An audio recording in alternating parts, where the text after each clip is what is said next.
स्वागत है आपका दोस्तों हमारे horror podcast red room stories में, जहाँ हम बातें करते हैं सुपर नेचुरल एंटिटीज़ के बारे में। जिन्द, भूत, चुड़ैल और ये सब सुपर नेचुरल एंटिटी जो हमारे आसपास रहती है। काफ़ी लोग इन चीज़ों को मानते हैं और कुछ लोग नहीं मानते। पर आज मैं आप लोगों के लिए एक ऐसा किस्सा लेके आया हूँ जो काफ़ी मशहूर किस्सा भी है और काफ़ी ज़्यादा लोग शायद इसको सुन भी चुके होंगे, हो सकता है। तो ये किस्सा है मथुरा के पास एक गांव का नाम मैं डिस्क्लोज़ नहीं करूँगा, क्योंकि जाहिर सी बात है कि किसी के बारे में मैं लोकेशन या आइडेंटिटी को रिवील नहीं करना चाहता। तो ये कहानी जो है, इसमें मुख्य पात्र रविता जी का है। ये रविता जी जो है, ये एक गांव में रहा करती हैं, मथुरा के गांव में रहती थी। मिडिल एज थी, लगभग 45-50 के बीच में उनकी उम्र रही होगी। और इस दौरान इनके जो पति थे वो गुज़र चुके थे। तो एक उन्होंने बड़ी मेहनत से अपने बच्चे को पाला था, बड़ी ही हिमाकत से अपने बच्चे को संभाला। अकेली जब रह जाती है माँ तो वो चीज़ों को देखती है। तो उनका एक ही बेटा था। वो बेटा उनका वहाँ रहा करता था। पहले उन्होंने पढ़ाया लिखाया, तो वो बाहर रहा करता था स्टार्टिंग से। पढ़ा लिखा के जब बाहर उनकी नौकरी वोकरी लग गई तो उसको बाहर भेज दिया। अब हुआ क्या कि धीरे धीरे वो तरक्की करते चले गए और अच्छा खासा उनका एक गांव में नाम होने लगा। अब हुआ क्या कि इनके आसपास के जो रहने वाले पड़ोसी थे, कुछ लोग उनसे पसंद करते थे और कुछ इन्हें नापसंद किया करते थे। तो पास में ही एक और भी औरत का घर था जो इनकी पड़ोसनी थी। उनका नाम था आंचल। आंचल के घर में पूरी फैमिली रहा करती थी और वो मतलब उनके घर में पूरे लोग अच्छे खासे सही कर रहे थे, सब सही था। उनके पति भी कमाते थे। लेकिन आपको पता ही है कि लोगों के अंदर हमेशा कुछ ना कुछ कमियां होती हैं और वो दूसरे में भी कमी ढूंढने की कोशिश करते हैं। तो हुआ क्या कि आंचल रविता से उसके बेटे की तरक्की और उसकी तरक्की को देख के जला करती थी। अब ये बात आसपास के लोगों को भी बखूबी पता थी और रविता भी इस चीज़ को अच्छे से जानती थी। अब हुआ क्या कि एक बार किसी बात पर आंचल और रविता की बड़ी तीखी बहस हो जाती है और इस बहस के दौरान दोनों एक दूसरे को बहुत ही जबरदस्त उल्टी सीधी गालियां देना शुरू कर देते हैं। अब इन गाली गलौज के दौरान दोनों को दिल में ठेस भी पहुंचती है, लेकिन गुस्सा भी उतना ही होता है। अब जब ये बात देखते हैं आसपास के लोग रोक देते हैं। आंचल रविता से अंदर ही अंदर घुटने लगी थी, बहुत ज़्यादा चल रही थी, पता नहीं और उसके अंदर क्या फीलिंग्स थी। रविता एक साधारण थी, लेकिन अब अपना बचाव तो करने की कोशिश करती ही है औरत। तो एक दिन मौका देख के आंचल ने फिर से उसके साथ में बदतमीजी करनी चालू कर दी, जैसे कि उसके सर पे कोई भूत सवार था उसके लिए। अब आंचल ने जैसे ही रविता से लड़ाई करी, इस बार हालत ये पहुंच चुकी थी कि दोनों के बीच में जबरदस्त हाथापाई हो गई। और हाथापाई इस हद तक पहुंच चुकी थी कि दोनों ने एक दूसरे के चेहरे को नाखून से खरोच दिया, बाल नोच लिए। और बाल नोचने की वजह से जब लोगों ने खूनम खान देखा तो वो लोगने के लिए आने लगे। उन्होंने कहा यार ये तो बहुत बड़ी समस्या है कि क्या हो रहा है, मतलब एक दूसरे को मार डालेंगी ये तो जब वो आए तो उन्होंने रोक के अलग किया इन दोनों को और उनको अलग अलग करके कहा कि भाई रुक जाओ। इनके परिवार वाले जब तक बीच में ना कुछ बोला करते थे आंचल के, और रविता का बेटा बाहर रहता था, ना उनको पता था इस बारे में कि इनके बीच में ऐसा झगड़ा होता है। अब जब झगड़ा ज़्यादा बढ़ चुका था तो लोगों ने आसपास के समझाया कि आप ये सब मत करो क्योंकि इससे माहौल ख़राब होता है। आंचल कहीं ना कहीं इस चीज़ को अपने दिल में ले गई और वो रविता से मन में बैर लेके बैठने लगी। अब हद और ऑब्सेशन इस हद तक आ चुका था कि आंचल पूरी तरीके से बदला लेने में पागल हो चुकी थी। तो आंचल ने कहा कि मैं सोचा कि मैं डायरेक्ट तो इसको कुछ नहीं कर सकती। तो आंचल ने कहा कि मैं इसको बर्बाद करूंगी, इसको ख़त्म करूंगी। जब उसने ये ठानी तो एक पास के ही सिद्धि प्राप्त महाराज तांत्रिक थे, किसी ने उसको बताया तो वो वहाँ गई।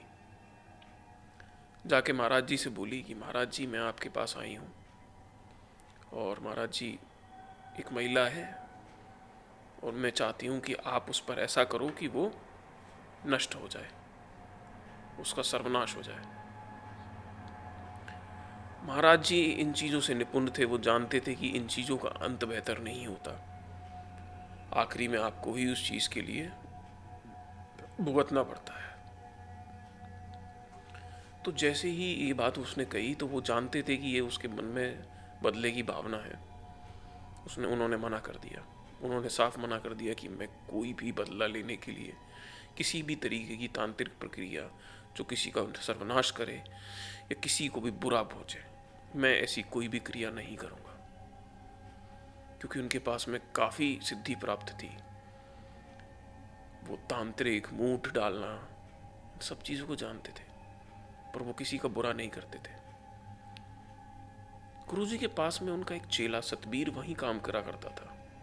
सतबीर ने ये बात सुन ली और सतबीर बोला कि गुरुजी आप अगर चाहें तो मैं इस औरत के लिए 2 मिनट इसका कुछ सुनना चाहता हूँ उसकी बात।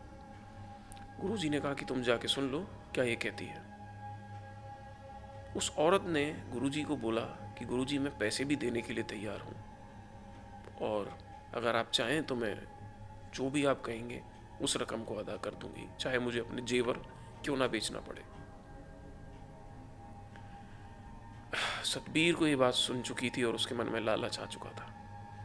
सतबीर ने आंचल को बोला कि तुम्हारा ये काम मैं कर दूंगा, बदले में जितना पैसा तुम गुरुजी को देने के लिए तैयार थी तुम मुझे दो। आंचल मान जाती है और बोलती है कि ठीक है मैं ये चीज़ कर लूँगी और मैं तुमको जितने तुम पैसे मांग रहे हो मैं तुम्हें दे दूँगी। आंचल सतवीर को पैसे दे देती है। सतवीर उससे कहता है कि तुम एक काम करो, तुम कोई भी एक कपड़ा उस औरत का ले आओ मेरे लिए जिसके खिलाफ तुम कराना चाहती हो। तो अगले दिन आंचल उसके घर में जाती है जहाँ उसके कपड़े सूख रहे होते हैं और रविता के पेटीकोट का कपड़ा काट कर ले आती है। तो इस चीज को देखने के बाद रविता ध्यान नहीं देती और मना कर देती है कि शायद ऐसे ही कुछ हो गया होगा। अब आंचल को ये बात पता चलती है और वो अब उस कपड़े को लेकर सतवीर के पास चली जाती है। सतवीर उस कपड़े को लेने के बाद में करना शुरू करता है और वो कहता है कि 7 दिन का आप इंतज़ार करो, 7 दिन के बाद आपको इस दिखने लगेगा असर। ठीक है। 7वें दिन के बाद में होता क्या है कि रविता के पैर के पंजे में कालस आनी शुरू हो जाती है और कालस बहुत ज़्यादा आने लगती है। इस हद तक आने लगती है कि वो ज़्यादा ही परेशान होने लग जाती है। पहले वो इस चीज़ को इग्नोर करती है कि कोई बात नहीं, क्या फ़र्क पड़ता है, थोड़ा बहुत ही तो है, सही हो जाएगा। और उसको नहीं पता था कि ये उसकी सबसे बड़ी भूल थी। आगे क्या होता है कि कालस बढ़ती बढ़ते पैर सड़ने लग जाता है और पैर सड़ते सड़ते उसमें पस तक पड़ने लग जाता है और कालस बढ़ती चली जाती है। रविता अपने बेटे को फोन करती है और कहती है कि बेटा मेरी तबीयत खराब है और तू मुझे देखने आ जा। रविता का बेटा वहाँ से आता है, उसको डॉक्टर के पास लेके जाता है। डॉक्टर पाँव को देखते हैं और कहते हैं कि ये तो बहुत ही मुश्किल है इसमें बचाना, क्योंकि ये जो भी है इसकी जांच हम कराते हैं। उन्होंने जांच कराई, इसमें कुछ नहीं आया।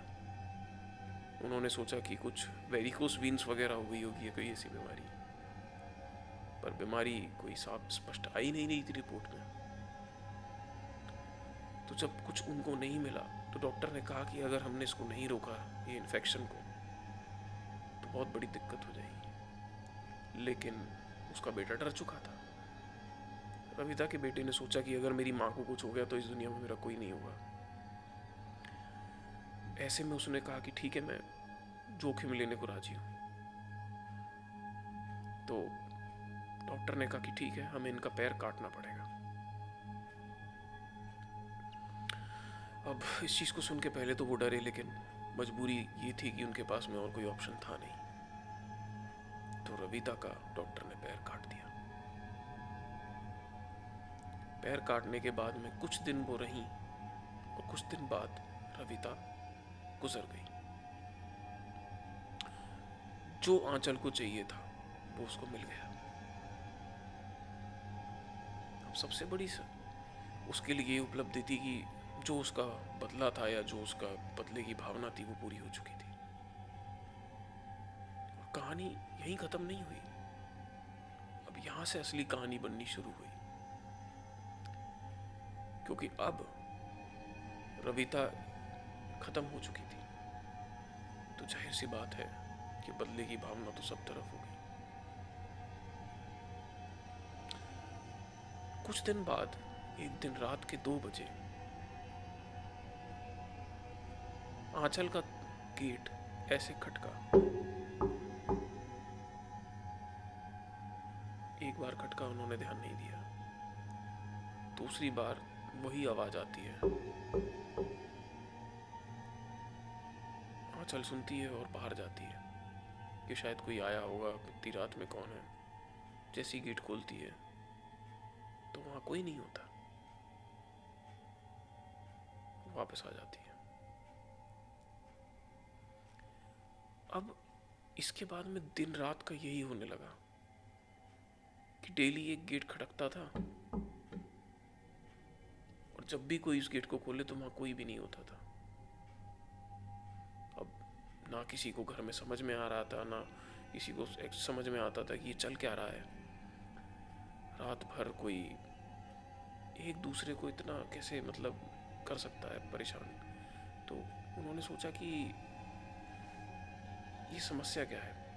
आस पड़ोस के लोग भी इस चीज़ को देखने लगे थे कि ये कोई समस्या इनके घर में होती है और कोई औरत रात में आती है और इनका गेट खटकाती है। अभी औरत कौन थी, ये बहुत बड़ा एक प्रश्न चिन्ह था। तो उन्होंने उस औरत के जानने के लिए आसपास के पड़ोसियों से जब पूछा कि भाई ये हमारा गेट कौन खटखटाता है, तुम खटखटाते हो क्या, क्योंकि उनके मन में था कि शायद कोई शैतानी करता हो या कोई आसपास का पड़ोसी हो जो हमसे ऐसे मजाक कर रहा हो। तो एक पड़ोसन ने बताया कि तुम्हारे घर के बाहर एक औरत खड़ी होती है और वो तुम्हारा गेट खटखटाती है। तो उन्हें लगा ये कोई मजाक चल रहा है हमारे साथ, ऐसा कोई कैसे कर सकता है। गेट खटखटाती है और वो कहीं बाहर कूद के जाती है। कूद के मतलब अगर कोई एक इंसान एक टांग से उछल रहा हो जैसे।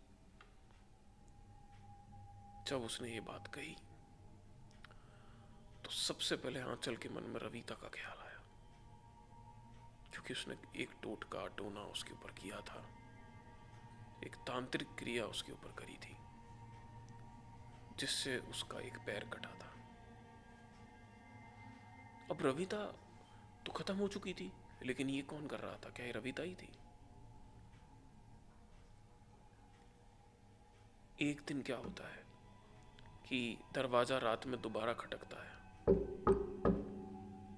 इस बार आंचल का बेटा वहां जाता है और आंचल का बेटा जैसे ही दरवाजा खोलता है वहां पर एक औरत खड़ी होती है और वो औरत उसको खींच के ले जाती है। अब ये लोग तो बाहर आके ढूंढने लगते हैं तो वो बेटा नहीं मिलता। अब रविता तो ख़त्म हो चुकी थी, लेकिन आंचल के मन में परेशानी बढ़ गई। उनके घर वाले परेशान हो गए कि बेटा कहाँ गया, बच्चा मिल नहीं रहा था किसी को। अब मुझे सबसे बड़ी परेशानी ये हुई कि ये कैसे मैं इसको रोकूं। उसने ये सोचा। तो आंचल इस चीज़ को रोकने के लिए गुरुजी के पास जाती है दोबारा कि मेरा बेटा नहीं मिल रहा और उस औरत ने मेरा बेटे को उठा लिया है, आप मेरी मदद कीजिए। उन्होंने कहा मैंने तो तुम्हारा कुछ नहीं करा, तूने ही कुछ गलत किया होगा तभी ये तेरे साथ हो रहा है। आंचल ने जब ये बात सुनी तो उसने कहा कि गुरुजी मैं आपको सच सच बताती हूँ, आपके ही चेले सतवीर ने मेरे लिए ये काम किया था और मैंने उसको पैसे दिए थे। सतवीर को बुलाया गुरुजी ने और कहा कि ये क्या कर रहा है तू। जैसे ही सतवीर को उन्होंने बुलाया, सतवीर पैरों में गिर गया। गुरुजी मैंने कुछ नहीं किया, ये तो सब इस औरत ने मुझसे करवाया। सबसे पहले गुरुजी ने उसको धमकाया और निकाल दिया भाग यहाँ से। तूने किसी आदमी का गलत किया है, क्योंकि मैं किसी का गलत नहीं करता, और जो मेरे साथ जुड़कर गलत कर रहा है वो कभी सच्चा इंसान हो ही नहीं सकता।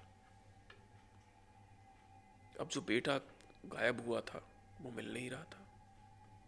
गुरुजी इसको मना कर देते हैं और कह देते हैं इस औरत को कि तू वापस जा। अब हालत और बिगड़ने लग जाती है, बेटा भी नहीं मिल रहा, ऊपर से उसके घर के लोग उसके खिलाफ होने लगते हैं। जब उसके घर के उसका पति उससे लड़ रहा है, उसे गालियां दे रहा है माँ बहन की पूरी पूरी, उसके साथ में बदतमीजी कर रहा है। अब ये चीज़ें डेली उसके साथ होने लगती है और उसकी स्थिति बहुत ही ज़्यादा बुरी हो जाती है और दिन रात वो दरवाज़ा खटकना बंद नहीं होता। उसका पति शराब पीने लगता है, उनका जो पैसा है वो भी धीरे धीरे ख़त्म होने लगा। अब आंचल के दिमाग में यही चीज़ आई कि ये हो क्या रहा है, क्योंकि मैंने तो किसी का बुरा नहीं करा, पर जिसके साथ किया था वो एक ही थी और ये एक टांग पर कूदने वाली औरत सिर्फ वही हो सकती है। वो दोबारा गुरुजी के पास जाती है और बोलती है गुरुजी मेरा बेटा नहीं मिल रहा और मेरा परिवार ख़त्म हो गया है, बस आप ही मेरी उम्मीद हो, मेरी मदद कर दो। जब वो बोलती है ये बात तो गुरुजी बोलते हैं कि मैं तेरी मदद तो नहीं करूँगा, पर मैं तुझे रास्ता बता देता हूँ कि तुझे क्या करना होगा। तो वो बोलता है कि तुझको जाकर मैं एक राख देता हूँ, इसको अपने घर के चारों तरफ डाल देना और एक रेखा बना देना। जैसे ही वो रेखा बनाती है उसके बाद में दरवाज़ा खटकना बंद हो जाता है। दरवाज़ा खटकना जैसे ही बंद हो जाता है चीज़ें धीरे धीरे सही होने लगती हैं, पर उनका बेटा वापस अभी भी नहीं आया होता और आंचल के मन में सवाल होते हैं कि मेरा बेटा कब मिलेगा। पुलिस ढूंढ रही है, लोग ढूंढ रहे हैं, गांव वाले ढूंढ रहे हैं और उसका कुछ पता नहीं हो जाता। अब सबसे बड़ा रहस्य ये होता है कि कहाँ गया बेटा आखिर। और दरवाज़ा खटकना सिर्फ कुछ दिन के लिए बंद हुआ। एक दिन उसके पति ने वो रेखा को मिटा दिया, हटा दिया कि ये क्या पड़ा हुआ है, हटा उसको। और जब वो हटा दिया तो उसके बाद में एकदम से फिर से दरवाजे खटकना शुरू हो गया। अब उनकी समस्या बढ़ती जा रही थी, ना बेटा मिल रहा था और घर में फिर से अशांति फैलने लगी थी। वो गुरुजी के पास दोबारा जाती है और बोलती है गुरुजी आपने जो राख दी थी मैंने बिछाई, चीज़ें सही भी होने लगी थी, लेकिन मेरे पति ने वो मिटा दी और सब कुछ फिर से वही सा वैसा का वैसा ही हो गया। गुरुजी बोले जिस ताकत से तू उलझी है, जिस बदले के साथ में वो आई है, वो तेरा कुछ तो करके जाएगी। अब रविता के पास में कोई ना ऑप्शन था ना कुछ था, वो पैरों में पड़ गई और कहने लगी गुरुजी कुछ कर दो, मेरी जान बख्श दो, मेरा बच्चा मुझे वापस दिला दो गुरुजी। गुरुजी ने कहा कि तूने भी तो उसके बच्चे के अकेला कर दिया इस दुनिया में। अब यहाँ बदले की भावना से ज़्यादा भावना इस चीज़ की हो गई थी कि गलत इस औरत ने किया था उस औरत के साथ। अब आगे क्या हुआ, गुरुजी इस बात को देख के बहुत पसीज जाते हैं और बोलते हैं कि ठीक है चल मैं तेरा कर दूंगा, पर मैं किसी भी चीज़ का तुझे गारंटी नहीं दूंगा कि मैं तेरा सही कर पाऊंगा, कि जो तू चाह रही है वैसा हो पाएगा सब, क्योंकि गलत तूने किया है। हाँ चल राजी हो जाती है। गुरुजी कहते हैं कि वो कुछ भी मांग सकती है, तेरी जान भी मांग सकती है और तुझे देनी पड़ेगी। मैं कोशिश करूंगा कि ऐसा ना हो, पर क्या वो रुकेगी उससे ये मुझे नहीं कह सकता। हाँ चल इस बात को समझ जाती है कि अब मेरी ज़िंदगी वैसे ही तबाह हो चुकी है, बच्चा जा चुका है, मेरे घर में अशांति है, पति के पास में किल्लत हो चुकी है पैसे की, मैं ऑलरेडी ऐसी कंडीशन में आ चुकी हूँ कि मेरे पास पैसे की बहुत ज़्यादा दिक्कत है। अब मैंने बोला कि ये क्या हो रहा है मेरे साथ में। अब सबसे बड़ी परेशानी को सॉल्व करने के लिए गुरुजी बोले कि तुम चलो यज्ञ करते हैं और इसका देखते हैं इसका निवारण कैसे होता है। तो वो निवारण करने के लिए यज्ञ करने का एक प्रक्रिया करते हैं जिसमें 7 तांत्रिक नरमुंड लेकर बैठते हैं और प्रॉपर कपाल क्रिया करना शुरू करते हैं कि इस चुड़ैल को हम बुलाएंगे और इससे पूछेंगे कि ये क्या लेगी और कैसे इस औरत का पीछा छोड़ेगी। नरमुंड प्रक्रिया बहुत ही ज़्यादा खतरनाक होती है, जिस प्रक्रिया में काफ़ी सारा प्रक्रिया की जाती है और कई तरीके के लोगों को बुलाया जाता है और तांत्रिक जो अपने उच्चारण करते हैं उन मंत्रों का। अब इस प्रक्रिया को करने के लिए गुरुजी ने 1 दिन का पूरा समय लिया और जब उन्होंने क्रिया करनी चालू करी तो पूरे घर में चिल्लाने की आवाज़ें आने लगी। सारे यहाँ बैठे हुए हैं लेकिन चिल्लाने की आवाज़ें आ रही हैं। जब चिल्लाने की आवाज़ें आने लगी तो ये लोग घबरा गए। गुरुजी ने कहा कि कोई भी उठ के मत जाना, अगर तुम में से कोई भी उठ कर गया तो जान दो के आओगे।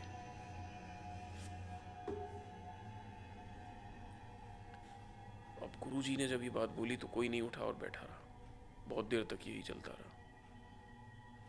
चिल्लाने की आवाज़ें चिल्लाती नहीं रही, औरतों की आदमियों की चिल्लाने की आवाज़ आती रही।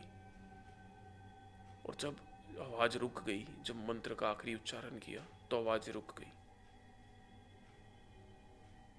और उस औरत का बेटा वहाँ आता है। वही बेटा जो काफ़ी दिन पहले गायब हो गया था और कहीं मिल नहीं रहा था। औरत खुश हो जाती कि चलो मेरा बेटा वापस आ गया, शायद सब कुछ निकल गया। गुरुजी उस बेटे से बोलते हैं, आ गई तू, क्योंकि वो कोई और नहीं रविता होती है। रविता ने उसके बच्चे के शरीर में अपना पूरा वश कर चुकी थी और वो बोलती है कि हाँ मैं आ गई और इसको लेकर जाऊंगी। इसने मेरा वंश मिटाया है, इसने मेरे बेटे को अलग किया है मुझसे, मैं इसको खत्म करूंगी। इतना सुनने के बाद गुरुजी इसको बोलते हैं कि अगर तू इसको खत्म करेगी तो मैं तुझे खत्म कर दूंगा, मैं तुझे कैद कर लूंगा और तुझे अपना बंदी बनाकर पूरे जन्मों जन्मों तक रखूंगा। वो कहती है कि मैं नहीं मानूंगी, मैं इस औरत के खत्म करके और इसका सब कुछ मिटा कर ही बस लूंगी। जब ये बात उसके दिमाग में आती है तो गुरुजी बोलते हैं कि ये तो बहुत ज़्यादा गलत कर रही है तू, मैं तुझे भेंट दूंगा, तू भेंट ले लेकिन इसका पीछा छोड़ दे। गुरुजी उसको भेंट देने के लिए कहते हैं और एक मुर्गा लाकर उसको भेंट में दे देते हैं। जब वो उसको भेंट में दे देते हैं उसके बाद वो कहती है कि मुझे और भी भेंट चाहिए। वो उसको बकरे की भी भेंट देते हैं और भेंट लेने के बाद में वो बोलती है कि ठीक है मैं इसका पीछा छोड़ दूंगी, इसका बेटा भी इसको दे दूंगी, पर मुझे इसकी जान चाहिए होगी। और वो बोलते हैं, गुरुजी इस बात को सुन के बोलते हैं कि मैं उसकी जान तो तुझे नहीं लेने दूंगा, और मुझे उसका बेटा भी चाहिए। जब ये चीज़ सुन लेते हैं वो, तो वो कहते हैं कि मैं इसकी जान नहीं दूंगा। तो वो बोलती है कि मुझे जान तो चाहिए इसकी, इसने मेरी जान ली है, मुझे बर्बाद कर दिया। गुरुजी बोले कि मैं तुझे जान नहीं दूंगा, तू कुछ और मांग ले, वो दे दूंगा। बहुत देर इस बात की जब उनके बीच में बहस होती रहती है, तो वो कहती है कि ठीक है, तू मुझे जान नहीं देगा, तो मुझे इस औरत की टांग मुझे चाहिए। गुरुजी कहते हैं, सोच ले, तुझे टांग देने के बाद में तुझे जाना होगा। तो गुरुजी ने जब ये बात कही तो आंचल कांप उठी, क्योंकि जिस औरत के साथ ने उसने गलत किया था, आज वही उसके साथ होने वाला था। उसने भी टांग ली थी और ये भी टांग मांग रही थी। गुरुजी ने कहा कि चल मैं तुझे इसकी टांग देता हूँ, पर तुझे यहाँ से जाना होगा और इसके बेटे को छोड़ना होगा। गुरुजी ने जैसे ही उसको बोला तो आंचल पैरों में गिर गई और बोलने लगी, गुरुजी मैं टांग नहीं दे पाऊंगी। उसने कहा, मैंने तुझसे पहले ही कहा था कि जो वो मांगेगी तुझे देना होगा। मैंने तेरी जान तो बचा ली, लेकिन तुझे टांग तो देनी ही पड़ेगी, वरना तेरा बच्चा को भूल जा, वो कभी वापस नहीं आने वाला। जिस ताकत के साथ में वो बैठी हुई है, तो इस बच्चे को देख भी नहीं पाएगी। आंचल पैरों में गिर के रोने लगती है और बोलती है कि गुरुजी बस, मैं अपने बच्चे को चाहती हूँ, मेरी टांग ले लो। वहां पड़े एक यंत्र से वो अपने आरी से अपने टांग को कटवाती है, और उसकी टांग काट के सच में वो औरत लेके जाती है। ये बहुत ही खूनी मंजर होता है, लेकिन आज भी बोलते हैं कि उस गांव में अक्सर किसी का दरवाजा जब खटकता है तो सब बोलते हैं लंगड़ी चुड़ैल आ गई है। पर क्या ये लंगड़ी चुड़ैल का अंत था? क्योंकि लंगड़ी चुड़ैल कई जगह देखी गई उसके बाद में, और ऐसे काफ़ी किस्से उस गांव में और उस गांव के पास में बहुत ही ज़्यादा मशहूर है, जहाँ लंगड़ी चुड़ैल को बार बार देखा गया। मुझे नहीं पता कि आप लोगों में से कितने लोग इस किस्से को सुन चुके हैं पहले, लेकिन ये एक सच्ची घटना पर भी आधारित है। तो मेरी वीडियो आज के लिए इतनी ही थी।